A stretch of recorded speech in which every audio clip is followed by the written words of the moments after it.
Hello everyone and welcome on our BSTX channel.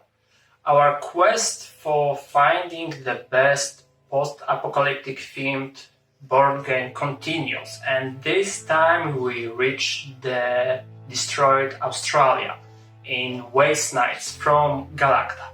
When Wastelands was still on a Kickstarter, I was of course following the campaign, and now a few years later game is on our table, so we could finally check it and test it.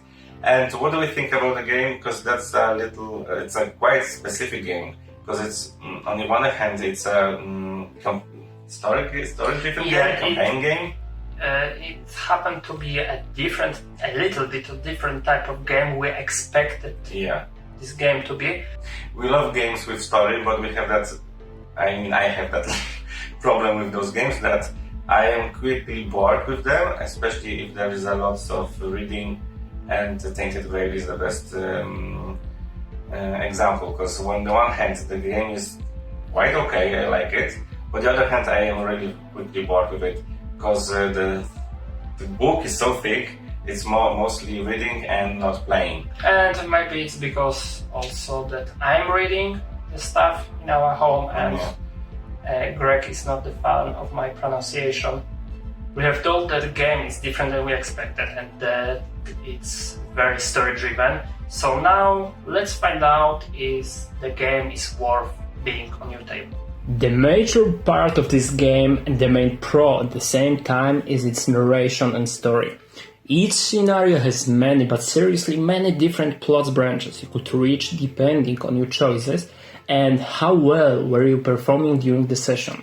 Sometimes changes will be small, but often a lot of stuff forces you to face different obstacles, different outcomes, and even different endings. Some changes are so major that more than half of the scripts and things to do will be different than during the previous gameplay. And we have to appreciate how well it is all connected. Almost every script feels natural, and many descriptions have smaller and bigger references to other descriptions, even from different scenarios, creating this one alive world. Big kudos to the writing team, because it's not only written really good, but also incredibly cohesive. With so much praise towards the narration, it's an obvious statement, but immersion in this game is on incredibly high level. And not only because of the writing, graphic arts, all of the components and counters and enemies design match the theme perfectly. We get even the lore book, full of awesome art and thematic descriptions of the world, creatures living there and factions ruling the land. Each scenario we get within the game is totally different. We get not only different setup and winning-losing conditions, but each mission is based on a vastly different approach to mechanics, sometimes changing the gameplay upside down. I'm trying to avoid any spoilers, so I do not want to give you any examples, but publisher really rise to the challenge and provided a lot of unique experiences with each scenario. Such a huge impact on narration has its own limitation. If you want to play the game, you need to play it story-based. The game is missing a default scenario where you don't need to use the Book of Tales. It's maybe not a con per se, but considering how often you need to use the book, it would be nice to have some options to play without it. The game's engine doesn't show anything we haven't seen before, and mechanics are not super subtle here. We can move, interact with certain elements, camp, search for items, and visit towns. For tests and during fights, you roll dice with symbols. Sometimes you have a possibility to mitigate those results. You get some buffs, debuffs to dice as well. Enemies during attacks use dice too, and in general, that's the most of the gameplay. However, new and refreshing are definitely the vehicles.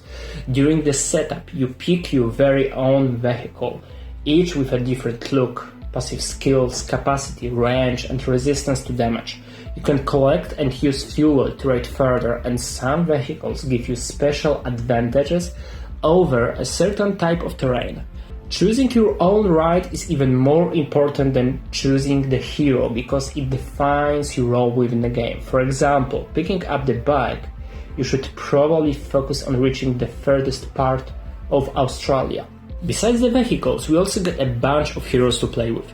Some of them reminds us of a Mad Max a lot, and it's very good reference. Each hero gets unique passive skills, different skill stats, and different items and abilities to unlock during level up. But the development system is quite uneven, and it's possible that one player will constantly encounter enemies and situations which don't grant experience points, when the second player will get them with every move. In our home, Greg is the person who has incredibly bad luck with both dice and cards. When other fails, he critically fails. This is often not as much problem as it seems if the game gives you enough ways to protect yourself. But in Wastelands, bad luck can be the biggest enemy. You can encounter the toughest enemies at the very beginning of the game because there is no graduation. You can waste a lot of actions on shopping to find anything you need because you buy stuff here not from a visible exhibition, just randomly draw cards and decide if you want to buy them or not. And we have several more cases like that. If you start very bad your first few turns, the rest of the game will probably be harder, and you can mostly watch how your more lucky friends are successfully passing everything for you. If you replay the scenario, you will be wiser with all of the knowledge you get before, but first place can be a challenge. Is it Wastelands the best post-apocalyptic board game on the market? From the theme narrative perspective, it probably is, but quite plain mechanics and limited ways to protect yourself against bad luck are not something we liked. On the other hand, if you are crazy about story-driven, very immersive co-op games and you enjoy the post-apo theme, you can't go wrong with the Wastelands. For this, we scored the game on 7 scratches from 10 possible, which means it gets also our mark of recognition. That's all for today. If you enjoyed this review, do not forget to subscribe, and see you at the next game.